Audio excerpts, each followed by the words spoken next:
Um, all right, here we go. As soon as I get the double check that we are up and going, we'll be ready to go. All right.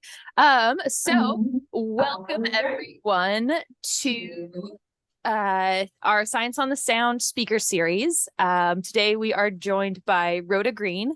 Let me share this. So we are I am from the Mass Center Aquarium. My name is Emily Bjornsgaard. I am the lead aquarist at the Mass Center, and Science on the Sound is our monthly speaker series. So we feature conservation and marine biology that's specifically focused on our Puget Sound and Greater Salish Sea area. Um, if you've never been to the Mass Center, I highly recommend visiting. We are open to the public on Saturdays from 10 to 2 for our Discovery Days.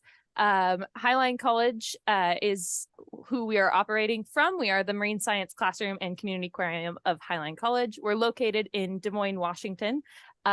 So we are about 30 minutes south of the SeaTac Airport. We have over 250 Salish sea species in our aquarium systems, including kelp, which Rhoda will be speaking about today. We also have several articulated marine mammal skeletons, including a 38-foot gray whale skeleton. And we host over 14,000 visitors every year. So come on by if you're in the area on a Saturday. And so a little bit about Rhoda. Rhoda has worked in restoration, salmon, and marine monitoring programs throughout the Puget Sound. She's involved in a lot of really cool projects that I'm sure she'll talk about today. She also teaches marine ID and scuba diving and is a scientific research diver and beach naturalist for the Seattle Aquarium. So Rhoda, I will stop sharing my screen and let you take it away. Wonderful. Thank you very much, Emily. Yes. So I'm going to share my screen now. One second here. There's screen. Oh.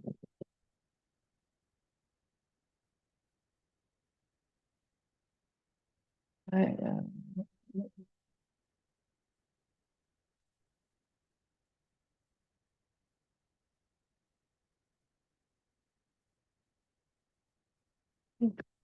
1 second while I get this started here. Beginning. Here we are. Welcome everybody. Today I'm going to talk to you about kelp and marine restoration. So what we're going to go over is some basic, the importance of kelps and seaweeds. There are underwater source of lots of oxygen and habitat.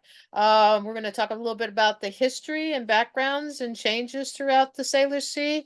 Some specific things that are going on at Saltwater State Park that we've been working on, and techniques on growing kelp. So here in this picture, we have a variety of, I'm going to say seaweeds, because all seaweeds are kelp.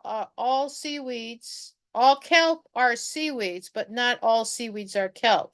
So kelp is more of the brown seaweeds, or in this picture, it seems kind of green. But versus these red seaweeds are a different type of seaweeds. So pretty cool stuff. The benefits of kelp. We're going to focus a little bit more specifically on bull kelp because they are a forest canopy type kelp. And here in this picture right here, we have a whole bunch of juvenile rockfish that are living happily underneath the kelp. So they get all kinds of food, lots of good oxygen in there, that area, and keep away from some predators. That helps them a great deal. So kelp is a food source. It provides lots of habitat, even for salmon, and orcas are also benefited by those salmon and all the other ones that live underneath the forest itself. It also dissipates waves. It's a natural, slows down the wave action and stuff, this whole mass. So it's a forest. So several of these together have a big impact, and a bed could be as large, a forest could be like a quarter of an acre long along the shoreline. So it also, with that wave, reducing the waves, it also reduces the erosion, the natural erosion that also feeds the ocean very much, that we need for kelp to grow. That needs that erosion as a source. Similar to plants, seaweeds eat CO2 and sunshine. Those are the two things that they absorb, and they also produce oxygen. So in this time of all the excess CO2 that's in our system, in the sea and in the ocean is a great sinkhole for CO2. And the more kelp that's out there and seaweeds that are out there, the more it will be absorbed and transferred. It's a natural food source for many animals. Just kind of a FYI, how many live food sources do you eat on a regular basis? So similar to that, many of the marine mammals and animals, and whether they be macroinvertebrates or fish, they preferred sometime the dead seaweeds, but some of them like fresh seaweeds also. So they're fresh vegetables versus well cooked after they start to break down. Historically, here's a kind of a map of the area of our Puget Sound area intense. And between the agencies DNR and Fish and Wildlife, they have been surveying the Puget Sound for seaweeds, among other things, since the 1878. And up to now, the amount of seaweeds that have decreased, especially bull kelp, is quite intense. And so, taking away these forests, you leave savannas, and this is another form of ocean desert, creating deserts in the ocean, also because they don't have that whole canopy structure. Since then, this a couple years ago, legislation decided to do something about that, and they passed a bill to conserve and restore at least 10,000 acres of kelp forests and eelgrass meadows. So that's a lot of area. Right now, they're focusing on trying to figure out how to prioritize these things as far as how much what areas, how much kelp is out there in different areas, how much have they lost, and to put around areas to close off to conserve as reserves, and to other areas to think about how do they want to restore and or enhance the areas. With so much shoreline changes for our benefit, for human benefit, the shoreline has changed a great deal with bulkheads and re-engineering whole water systems for our purposes, and it hasn't exactly been really super beneficial for the seaweeds out there. Here's a sonar of Saltwater State Park, and just to give you an idea, this is like on a low tide, and in this area over here, that's the creek, McSorley Creek, that creates this whole alluvial fan of beach, which is great for low tiding and stuff. And in front on the north side is a rock wall, basically to slow the erosion down. This has also been engineered, so this is all backfill that they put in to slow the erosion possibilities of the hillside here.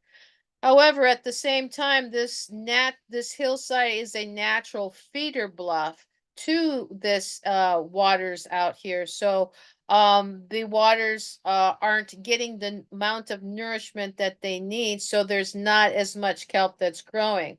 And at this time, like in the map, it showed that there's absolutely no bull kelp around this area at all.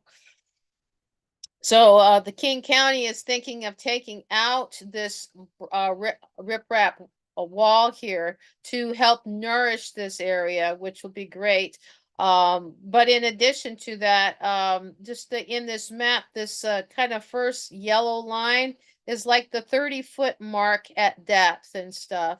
And the other one on the other end is more like the 80-foot mark. So this area inside the red lines is the artificial reef that has been put down in 2010 and has been a great habitat for especially rockfish, which are closed in the Puget Sound for fishing because of their life, and there's not as many in there. So this 30-foot area is a great place to have some a kelp bed. Those little specks all over the place, those are tires back in the 70s. Um, they put down tire reefs throughout the Puget Sounds as a way to make these wonderful reefs, create habitat, because they realized that they were losing habitat, and animals, especially rockfish, among many other animals, need a place to live. They don't live out in the open sand and stuff. And after removing so many of the natural rocks that were out there, they needed to put something else down. So they put all these tires. Just in Saltwater State Park, there's 3,000 tires. So to cohabitate that with some rock would really be healthy for the environment, for kelp to grow and stuff. So here's some pictures of some of the tires that are down there. And yeah, anemones grow on there, and lots of barnacles start to grow. But not bull kelp doesn't like to hold on to this type of material at all, or other types of seaweeds and kelps, like sugar kelp, which is a nice long flat canop was it understory kelp. But it doesn't like to hold on to this either. And the barnacles, these barnacles would grow on the tires, but they cannot grow to full size. So the base of a giant barnacle could be like 4 inches wide, and they don't curve around the tires at all. So they'll end up popping off and easily be eaten. So not a good source at all. A little bit about kelp. Bull kelp is its life cycle is very different than many other types. It's like I said, it's a algae. It's a macroalgae, meaning very big. And it could grow like 60 feet depending on where's the sunlight, and sometimes longer and sometimes shorter depending on where's the sunlight.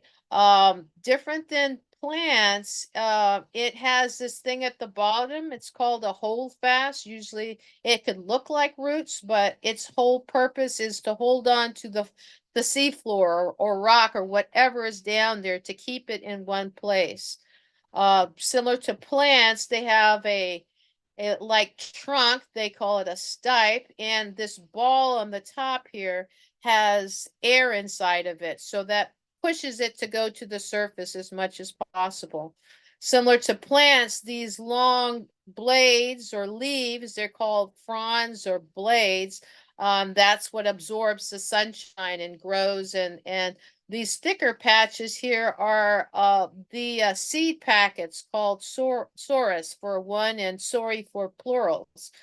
So in general, bull kelp is an annual. It grows every year and dies back every year. So those seed packets are very important. In the South Sound, the bull kelp kind of goes into a dormant stage after say September and October, after it all dies back and the seeds are already released in there. You won't see any bull kelp until like starting in June, or early kelps, depending on how fast they grow. It may be May, or sometimes on floating docks, it may be even as early as March and stuff. So back to these sorry packets. They are this inside here are all the seeds, and basically all those little seeds are clones of this original. So when they release these zoospores, they develop into a female version of the clone and a male version of the clone. So they'll grow up down here, and that growing phase might take anywhere from like 24 hours to maybe like 72 hours till they grow, and then they mate. The male will release some sperm and it'll go over to the female, and then it'll start to grow and create the next sporophyll, which is the what this whole organism is called at that phase. So if this one was just this one, it would not, basically it would be a clone reproducing a clone reproducing a clone.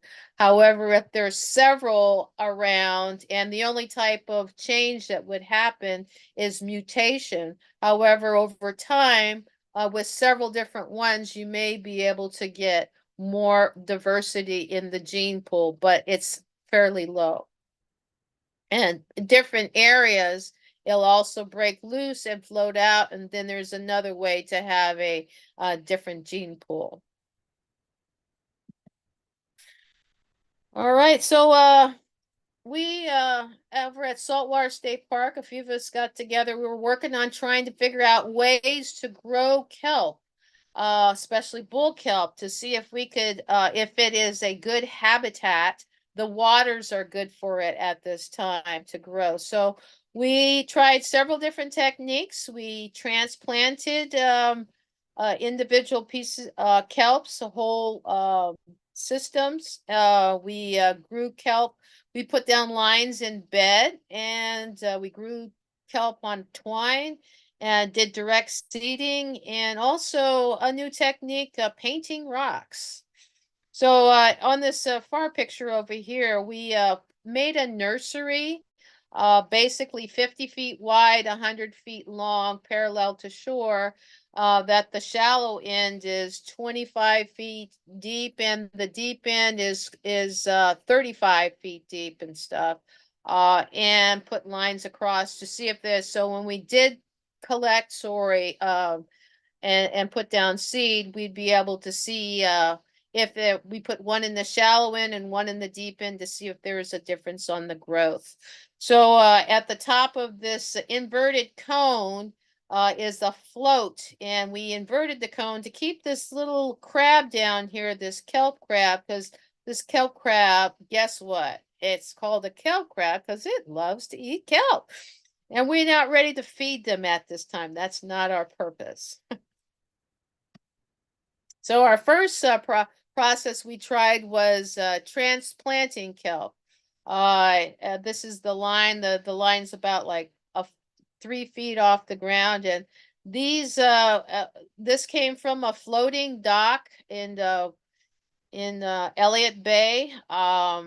That here it was in March, and these were already growing pretty well. So these three, the ones that you see in this picture, are a different type of kelp.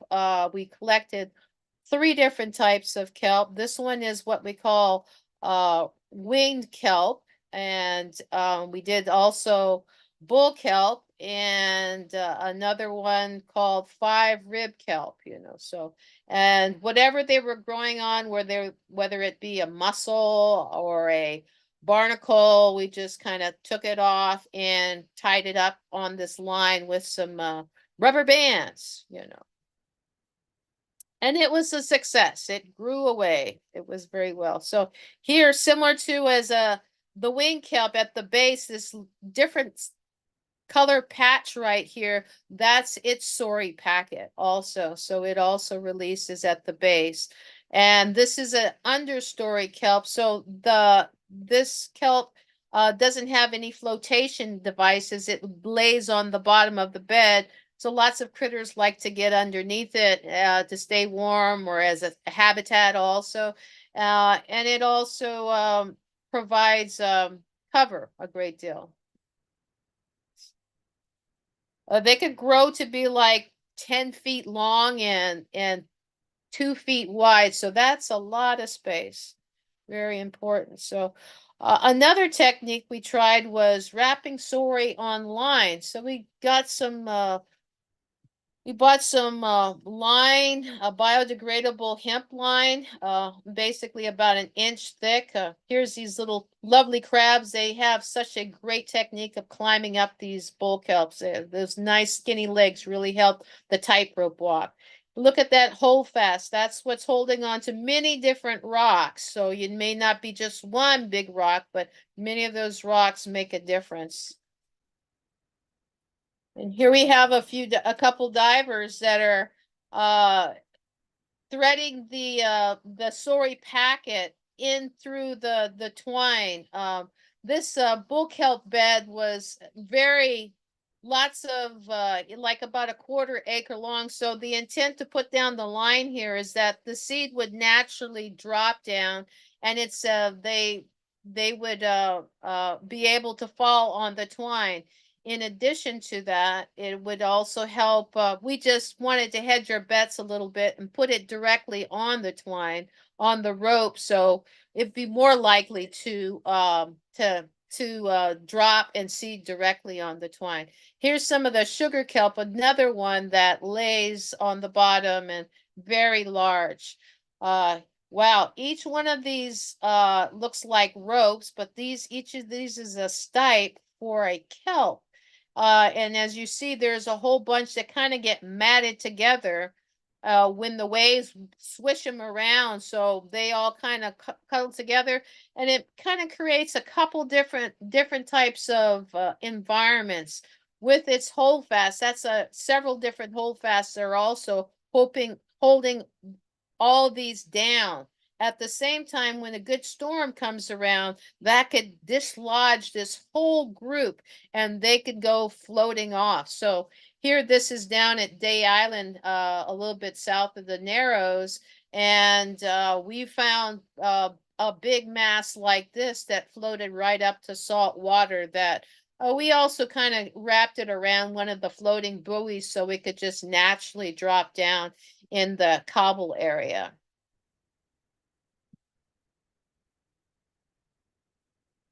Uh, so we put that line down like in the end of the season where the most amount of kelp is ready to drop their sorry in September time frame. And the next year in April, we went out to go check on the line and see how it worked, and check it out. So these lines were 50 feet long. We put two lines each of 50 feet long, and just tons of kelp on there.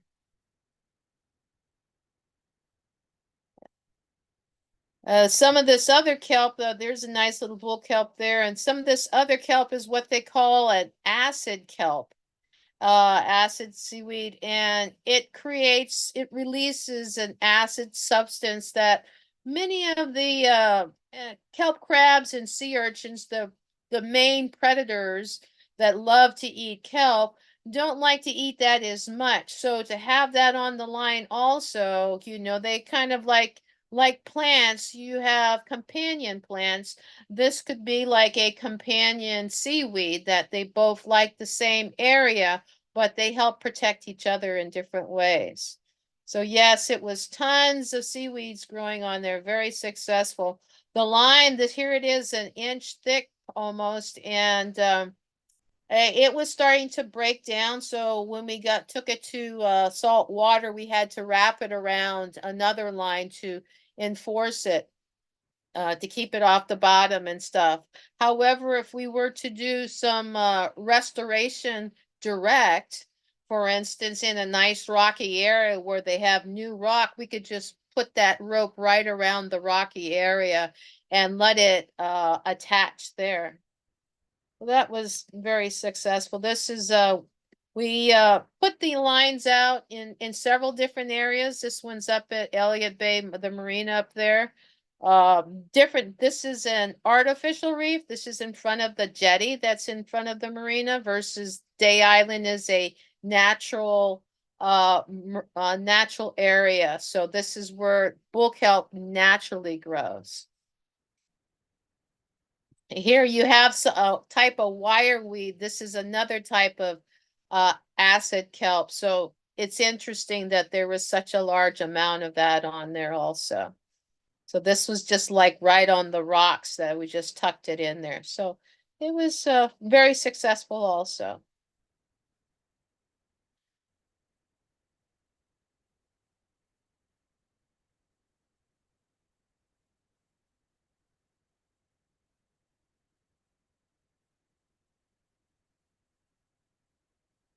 These little balls take a little while to grow, and then they at all different times. It's kind of cool to see the different age growths and how they grow. But once they start getting that ball, they could shoot to the surface pretty quick.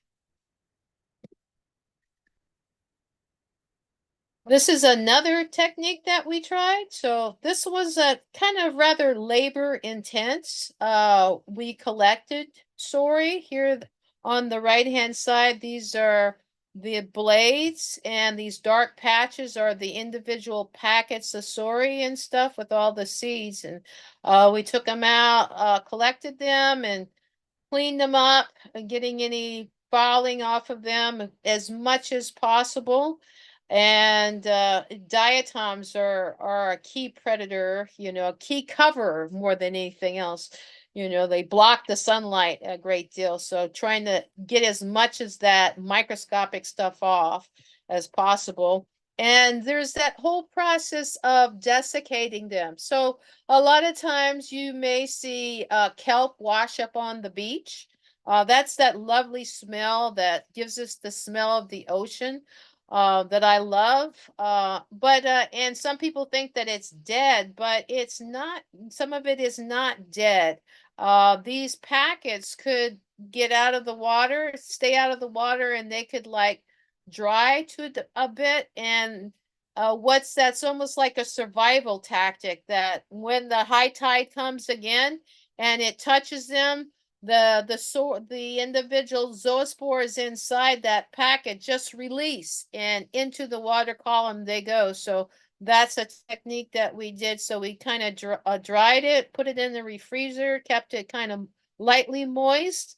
And the next day put it in some water, and look at this brown water. That's all those little zoospores releasing, trying to find a new home. And this is after being in the water for about 24 hours. This twine, there's 50 feet of twine on this piece of PVC. That's all the little zoospores that have now grown up and now attached to the twine and started to grow their individual male and females, and then mate, and then grow their sporophyll. So that was quite the process. Nice brown water. So when you think of brown water, that plankton, there's all kinds of life in there. Thanks to the Mass Center, they let us gave us a space to grow these.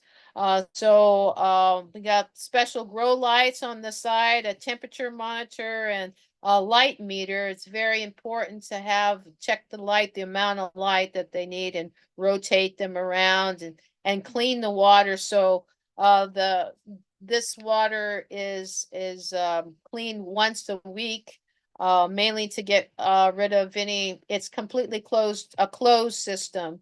So it's mainly to keep it cold. It has to stay at a certain temperature, but also if there's any diatoms that start growing in there, we want to get them out of there. So as much as possible, the bull kelp could grow.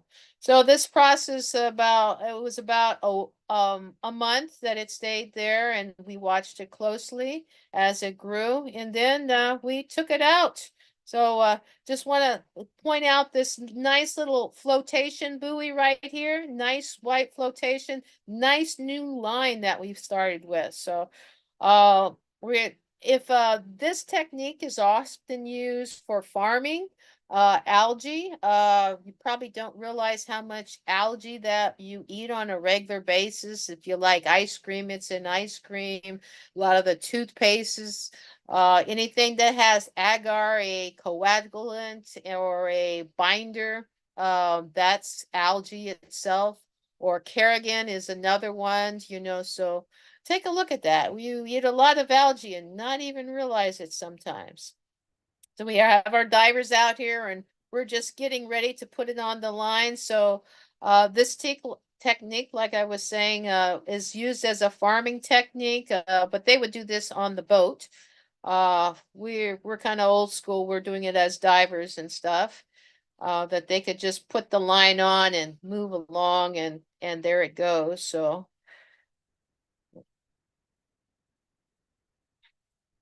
and this naturally untwines directly onto the thicker line so it could grow.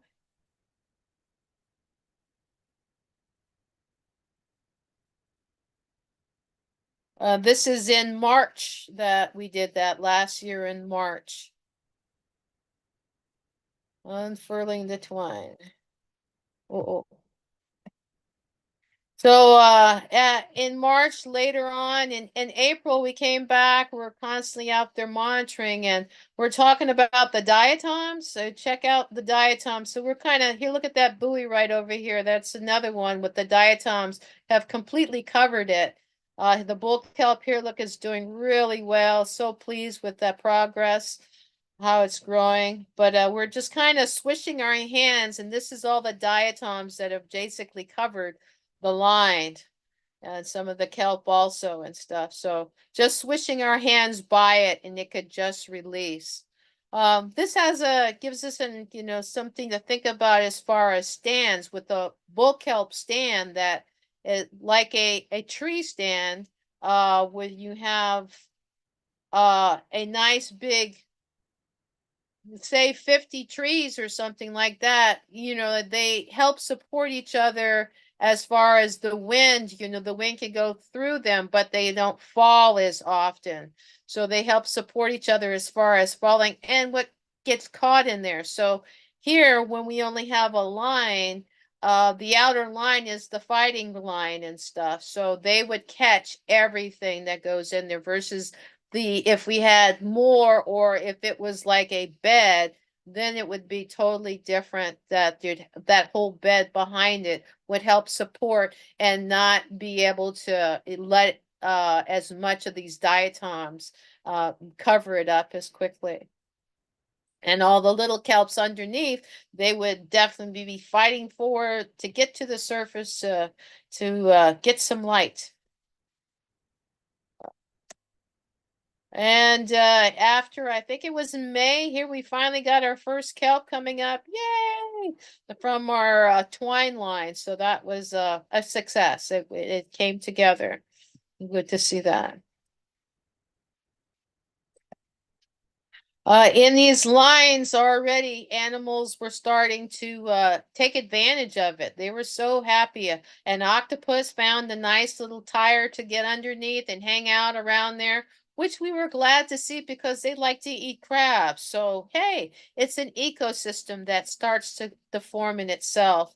And at the base of this holdfast, here we have some eggs. So fish also like to lay their eggs among the kelp, mainly also because being vertical, it also gets more oxygen that flows by there and less likely for things to attach to it also. So it's multi-purpose.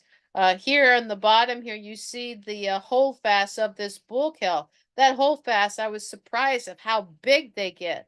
And that's, it's not finished, but it's trying to say support, get its support. So if this line was directly on a rock, that holdfast would automatically spread to the rock. So starting with biodegradable line and putting it on a rock, also it would break down, but then the bull kelp could continue growing. Another technique that we used was direct seeding. So in all these areas that we collected kelp, on the jetty, the floating breakwaters, Day Island, the Narrows, and up at Anacortes. We brought it back, and the Sorry, we picked up a rock basically and put it underneath the rock and let it stay there. We the idea this is direct seeding, yeah, the technique and stuff. So just like the seeds that just drop, so we're just bringing the seeds in to drop directly here. This jetty, this cobble area is in the at salt water. It's about 100 feet long before the big riprap rocks. And it starts at about 20 feet and goes to about 40 feet. So we focused more on putting them in the shallow end down to like about 35 feet and stuff. We did get a few, not too many. Here's one that popped up. I was like, yay! As you see, there's quite a bit of plankton in the water right now. We have all these other sea cucumbers out feeding on plankton. You know, when they're out, uh, that means that there's plankton out compared to this other picture. You don't see any of them out and this is a nice clear day, but there's no plankton, so there's not feeding right now. So plankton has a big purpose. A couple of these bull kelp grew to be like about 8 feet tall, and before some creature ate it. So even though it was a success, the amount of kelp that we put down compared to the amount that actually grew, probably like 10, was very low. It's still speculating. I think it has something more to do that this is such a mature area that basically we were just feeding the critters that love this kelp and stuff. So yeah, there's lots of kelp crabs here among other crabs and animals that just like said, oh, we never get bull kelp. Thank you very much. So they chewed it down real quick. So new rock is probably a preferred method to put the seed direct. This year we're trying a new technique. We're painting seed on rocks. This was helped with the Puget Sound Restoration Fund. The seed process, she's starting to put that on right now, is a mixture of the zoospores before they mated, before they became a sporophyll. So that means, and this is at the beginning of the stage, like when we did our twine, we just inoculated. So this is the inoculation that's going on, and she's spreading it on the rocks. Another technique. And they're gonna lightly spray it and then they'll dry. Uh,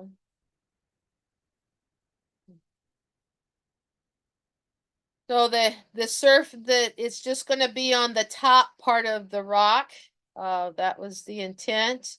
And keeping that one, we put tags on them. We had 20 of these. This is taking place at uh Port Townsend. We did that this is February the 22nd. So that's freshly done.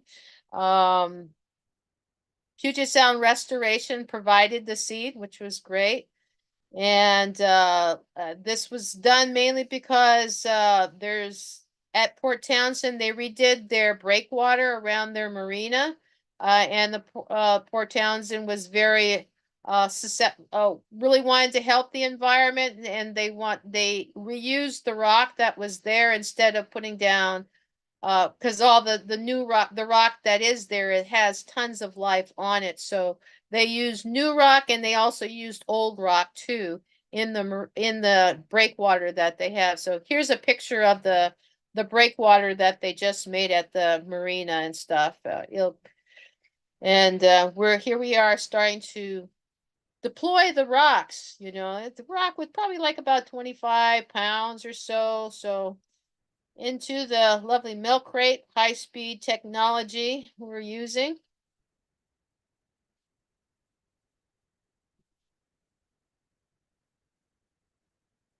And we have made a kind of like an area to put the rocks down.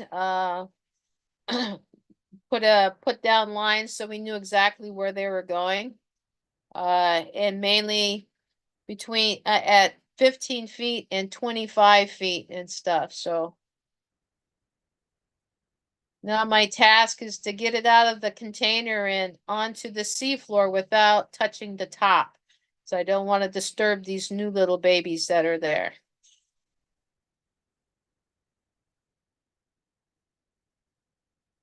All right. So we put down 21 of these rocks and been out there several times since to monitor the rocks to see how they're growing and also monitor the other seaweeds that are growing in the area. So this area naturally does grow kelp. It naturally grows bull kelp. But since they did so much restoration to that area with the marina and everything, we wanted to kind of hedge our bets a little bit also and help put some rock down, some seed down specifically, and try this technique to see if it works. Because if it does, this is another great technique to be able to use in restoration and enhancement projects throughout the Puget Sound and other places. Uh, here's this on the right-hand side, here's a picture of the rock that we put down. Nice clean rock it looks like with this see-through gelatinous algae spread on it. And that in February 22nd, and on the on the right hand side, I'm just the reverse. On the right hand side, this is the a rock on March 21st, and as you see, this is all that diatoms that have basically covered it. However, we probably are more likely to see growth as far as bull kelp growth that we're looking for next month, maybe at the end of this month or next month. So we will see. Very promising. And also at the Mass Center, they gave a couple rocks at the Mass Center to also give us an idea of how it grows. The Mass Center's already has seaweed growing there already, bull kelp growing, and it probably the 2 month period also. So maybe later towards the end of this month or next month, we might see some growing on the rocks at the Mass Center. So wanted to thank the groups that supported the efforts that we did. A lot of this was sponsored by Friends of Saltwater State Park, the Marine Science Center. They were very helpful in providing us space to put some of these together. Bandita Boats, giving us boat support at the Narrows and several other areas. Also, coastal sensing surveys with the underwater sonar. Puget Sound Restoration providing seed and technical support. Port Townsend, with the insight to help work, promote good habitat, healthy habitat for the future. And part of that 10,000 acres, we want the kelp to be continuing growing there. Widener associations, they were the support with the Port Townsend to provide the spearhead to get things going over at Port Townsend so we could try this technique. Washington Scuba Alliance in all their support with providing transportation and helping out, and lots of public donations. So a group of us divers, lots of volunteers. It was a volunteer project and very supportive. Thank you.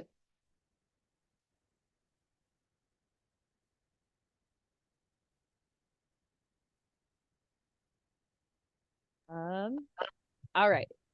Thank you so much. That was fantastic. So I have a few questions for you, and anybody who's watching, if you have questions, please put them in the YouTube chat and I will ask Rhoda your questions.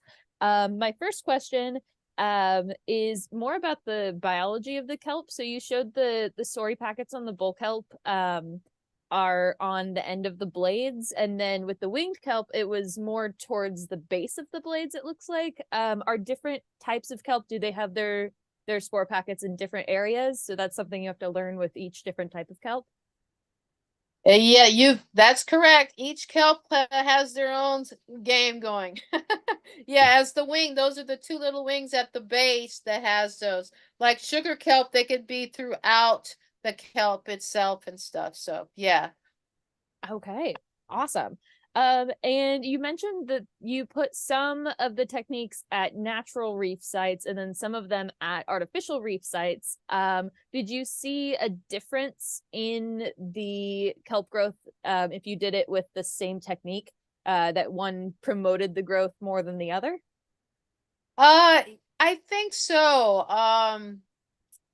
We put some at Dalco Wall. We put some at, which is the natural areas with Dalco Wall, Day Island, and another spot right by the Narrows also. Unfortunately, two of those lines disappeared. We don't know what happened to those lines, but the one at Day Island stayed there and stuff.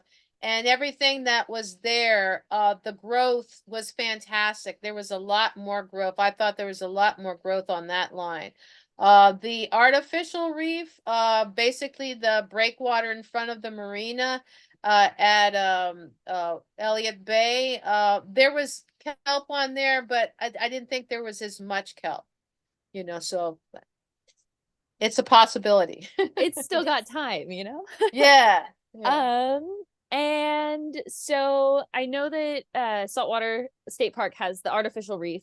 And you mentioned that rockfish have really made use of that. Are there any other animals that you've seen start to use that space now that there's a reef to it, that have kind of moved in to the area? The area, I could show you videos of that, which is it's just completely taken over, which is really fantastic. So there are lots of greenlings, the whole greenling families. There are lots of those, including lingcod. So lingcod love to eat rockfish. They could live together. It's a mutual relationship. We could be friends until you're hungry. So, and they also homestead there because they lay their eggs there also and stuff. So that happens a great deal. We have kelp greenlings. I think there's more of a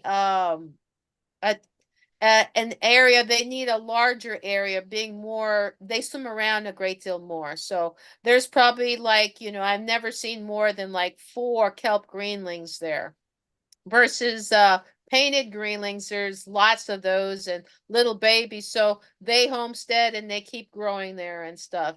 Versus the invertebrate life is crazy. They definitely help out all over the place. So many different time on that cobble area. That's basically a nursery. So there's all kinds of small, all the different sculpins that live there, the different cucumbers that live there, the different anemones, crabs and stuff. Porcelain crabs are hiding in there, gunnels. The other day we had a lapse photography camera down there, and go figure, here comes a bird, swimming down at 40 feet, so that's eating an octopus for sure, all different size, stubby squid, red octopus, giant Pacific octopus, they're all there. The crabs, so it's the complete ecosystem.